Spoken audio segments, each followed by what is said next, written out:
Well, let's talk more on this with former MI5 agent Annie Mashon. Annie, look, what's all the fuss about? Surely close allies should be working closely together.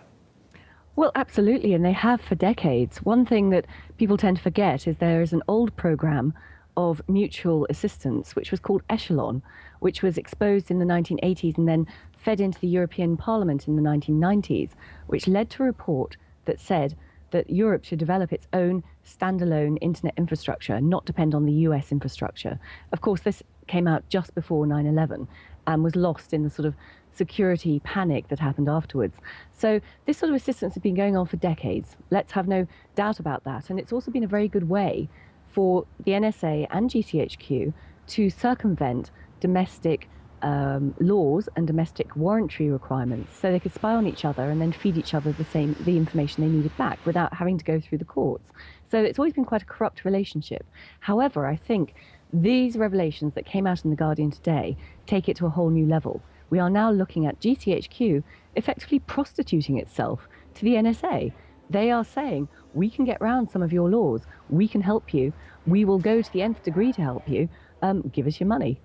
But why? Because you said earlier that both are mutually benefiting each other because they're not perhaps curtailed by domestic legalities.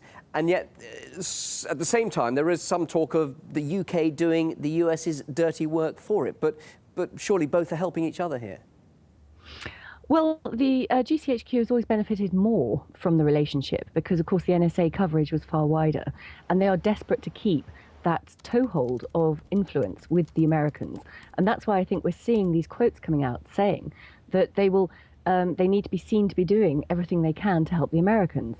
So that is a problem, and it certainly shows the asymmetric relationship between the two agencies. We have become effectively in the UK a field office in intelligence for the US intelligence infrastructure. And it's sort of ironic because at the moment I'm in the Netherlands at a hacker festival called OHM 2013. And I'm here doing a lot of talks about whistleblowing and surveillance and Big Brother states with a number of other key whistleblowers from the US as well. And this is a common theme that comes up.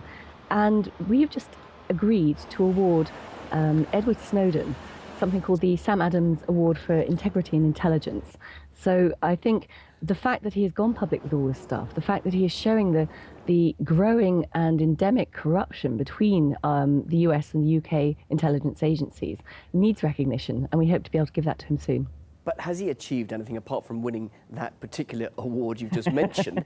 Has he really achieved anything, Annie? Because, quite frankly, it's all going to carry on. Even US Congress has said surveillance will continue. So nothing's going to change, isn't it? Just briefly.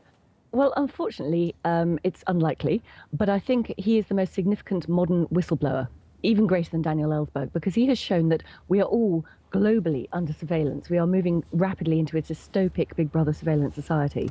And it's not just the Americans, all of us are subject to that. He's done the world's population a huge service, and I hope the world's population will do him a huge service by supporting him and fighting for him. Former MI5 agent Annie Mashon, live on RT. Thanks so much for your thoughts.